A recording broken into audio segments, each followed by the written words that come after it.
Hi, I'm Dr. Daniel Amen. Today we're going to talk about killing the ANTS. What does that mean? ANTS stands for automatic negative thoughts, the thoughts that come into your mind automatically and ruin your day. They should have taught you this in third grade, but they didn't, so now is the time to do it. It's never too late.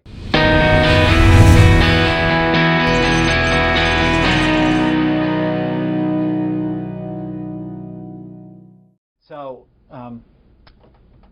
what we have found is it's the negative thinking inside your head that actually drives problems like anxiety disorders and depression and overeating and problems with your temper. And most people don't know that every time you have a thought, your brain releases chemicals. Every single time you have a thought, your brain releases chemicals. And when you think angry, hopeless, helpless, worthless, out of control thoughts, your brain releases a certain set of chemicals that make you feel bad, and it happens almost immediately.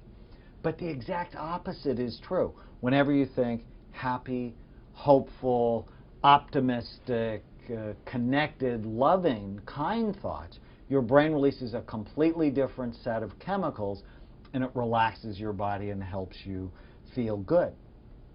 Now, a long time ago, I learned a treatment technique for my patients called cognitive therapy, or it's therapy for your thoughts. And part of it, we often talk about automatic negative thoughts. And being a medical student where you had to memorize like 50,000 different terms, you're always coming up with ways to memorize things. And so I would come up with lots of mnemonics. And one day I was talking to one of my patients, and he had so many automatic negative thoughts, I thought to myself, he was infested with ants. And then I actually went home, and we had an ant invasion in our kitchen. And it solidified it in my mind that often when people get anxious or when they get depressed, they're dealing with unchallenged automatic negative thoughts, or, as you can see, I went out and bought an ant puppet that I've had for more than 20 years.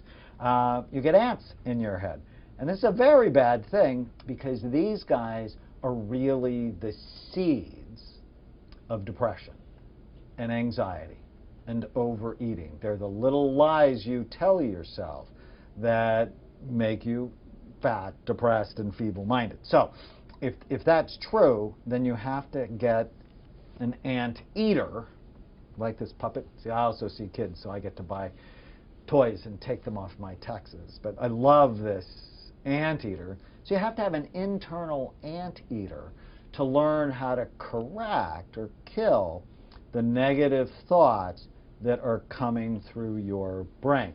And I'm going to give you a technique that is extraordinarily powerful to help you feel better fast. So here it is. Whenever you feel sad, mad, nervous, or out of control, I want you to write down your automatic negative thought. And then I'm going to give you 4 questions to kill that thought. These questions were developed by a friend of mine, Byron Katie, who, she was a nut. I mean, I don't know how else to describe her. She was an alcoholic. She had eating disorders. She was a rageaholic. She had problems with depression and suicidal thoughts. She was a mess. And one day, she woke up on the floor of a halfway house. And she realized that when she believed her thoughts, she suffered. And when she didn't believe her thoughts, she didn't suffer. And so she came up with this technique. Whenever you feel sad, mad, nervous, or out of control, write down your thought and then ask yourself these four questions. So let me give you an example. One of our football players in our NFL study, he weighed 365 pounds. When Big Ed came into my office, I looked at him and I asked him, I said, hey, what's the deal with your weight? And he said, I have no control over my eating. And I said, is that true? And he paused. And he said, no, that's really not true. I said, but Ed, just by thinking that thought, you've just given yourself permission to eat anything you want at any time you want. So do the 4 questions with me, I said. So the first question, so we wrote down, I have no control over my eating. The first question is it true? And he said, no, it's really not true. I do have some control. So it cracks the thought. Now, if he would have said, yes, it's true, I have no control, the second question is, can I absolutely know that it's true with 100% certainty? Do I know more than God? And he went, well, of course that's not true. The third question is, how do I feel when I believe the thought? And in this case is, I have no control over my eating. And what he said is, I feel totally out of control. I feel weak. I feel like a failure. I feel like I'll never get my health under control and likely I'm going to die early. So all the bad thoughts he had were actually related to the thought process that was actually not true. So the first question, is it true? Second question, can I absolutely know that it's true? Third question, how do I feel when I believe that thought? The fourth question, and this is what I asked him, who would you be or how would you feel if you didn't have the thought? And he said, I'd be in a lot more control of myself. And then the most interesting part of this is you take the original thought, I have no control over my eating, and you turn it to its opposite. So what's the opposite is, I do have control over my eating. You write that down and you go, well, is it true? And in fact, it was true. So these 4 questions are very powerful. I want to give you one more example, just to show you how easy this can be. And it came from my daughter when she was 4 years old. So I was in my office, which is near my bedroom, and I heard my 4-year-old daughter and my wife talking. And Chloe wanted to get her ears pierced. And her mother said no. She had to wait until she was 5. And oh my Lord, crocodile tears, wailing, crying. She runs out of the bedroom and she crawls into my lap and she's crying. And I said, sweetie, what's the matter? She said, Mommy won't let me get my ears pierced until I'm 5 years old. And I'm like, so? I can't wait until I'm 5 years old, she said. And I said, is that true? So I'm doing the 4 questions with her. I can't wait till I'm 5 years. I said, is that true? Yes, I can't wait till I'm 5.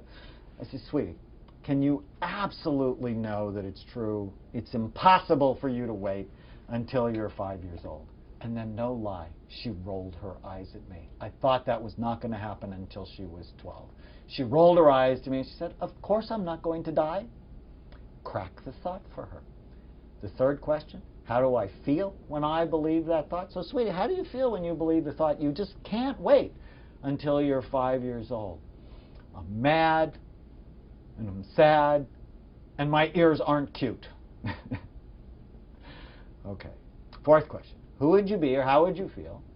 So how would you feel, Chloe, if you didn't have the thought, you can't wait until you're 5? And what she was said just amazed me. She said, I would feel peaceful.